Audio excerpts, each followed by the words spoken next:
নমস্কার বন্ধুরা, আমার আরেকটি ভিডিওতে জানাই তোমাদেরকে অনেক অনেক স্বাগত। আশা করি সকলে খুব ভালো আছো, আমরাও ভালো আছি। তো আজকে দেখো সন্ধ্যাবেলা বাড়ি চলে গেলাম, কারণ বাড়িতে আজকে কীর্তন দিবে। তো কিছুদিন হলো আমার কাকিমা মারা গেছেন, তো সেই উদ্দেশ্যে আজকে আমাদের বাড়িতে কীর্তন দেওয়া হবে। তো গিয়ে দেখি যে দাদা রান্না বসিয়ে দিয়েছে, কারণ ও রান্নাবাড়ি করতে খুব ভালোবাসে, তার জন্য সবাই রেডি করে দিল সব কিছু। ও বললো যে আমি একাই রান্না করতে পারবো। তো এখানে ভাস্তাও দেখো জোগালদারি দিচ্ছে আর ও রান্না করছে। তো গিয়ে কিছু কাজ বাকি ছিল, সেটা আমিও করে নিলাম। আর এদিকে মা বৌদি তো আছেই, ওরা সবাই মিলে করে নিল। আর এদিকে যে কীর্তনটা যে শুরু হবে, তোমাদের সঙ্গে আমি পুরো সম্পূর্ণ কীর্তন তো শেয়ার করতে পারবো না, যতটুকুনি আমি শেয়ার করেছি। সবাইকে বলবো একবার হলেও কীর্তনটা শোনো, খুব ভালো লাগবে।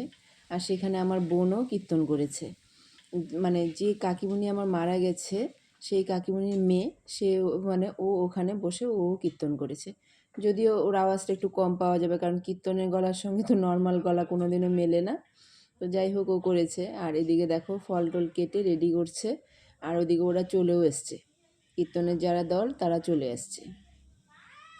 তো ওইদিকে আবার বাবা দাদা বৌদি সবাই মিলে ওই নিচে, যেহেতু কাপড় পাততে হবে, বলল যে এত ঠান্ডার মধ্যে শুধু কাপড় পাতলে তো হবে না, কারণ ঠান্ডা লেগে যাবে। তো তার জন্য ওখানে আবার কম্বল পেতে দিয়েছে,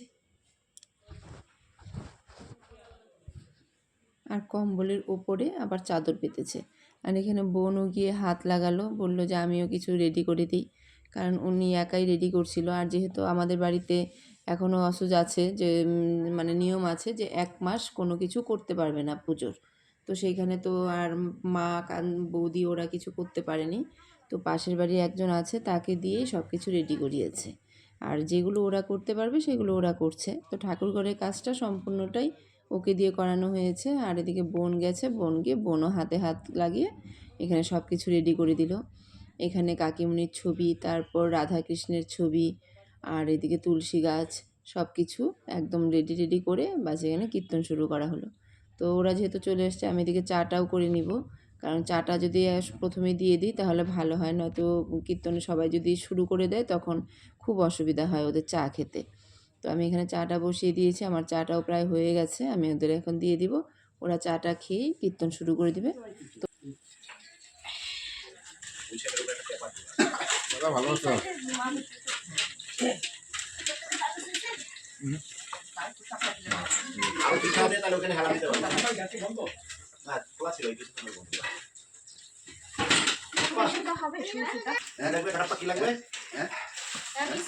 খবর তো জানি কিরকম আসলো। পয়সা হ্যাঁ,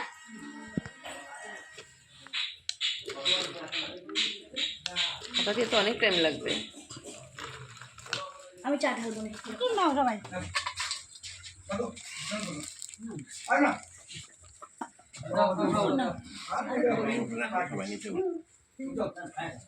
উপরে রাখো আমার টেবিলে। ব্যাপারটা কি আসি গোবিন্দ রাখছে মানতো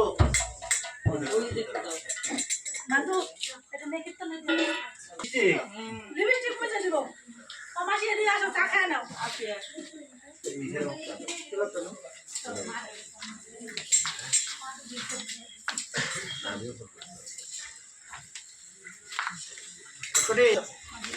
সেই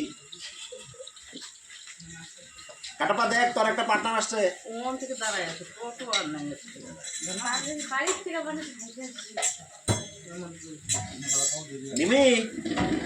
নিমি দেখ, একটা তোর পার্টনার আসছে, খেলতে পারবি।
আজকের ভিডিও এই পর্যন্তই। তো তোমাদের কার কার ভালো লাগলো কীর্তন শুনতে অবশ্যই কমেন্ট করে জানাবে। আর তোমরা সত্যি প্রত্যেকে এত ভালো ভালো কমেন্ট করো, তাদের সবাইকে ধন্যবাদ। অসংখ্য মনের থেকে বলছি, খুব ভালো লাগে। আর একে অপরের পাশে থাকবো, তবেই কিন্তু আমরা এগোতে পারবো। যারা নতুন দেখছো চ্যানেলটিকে একটা সাবস্ক্রাইব করে পাশে থেকো। আজকের মতন এখানেই টাটা।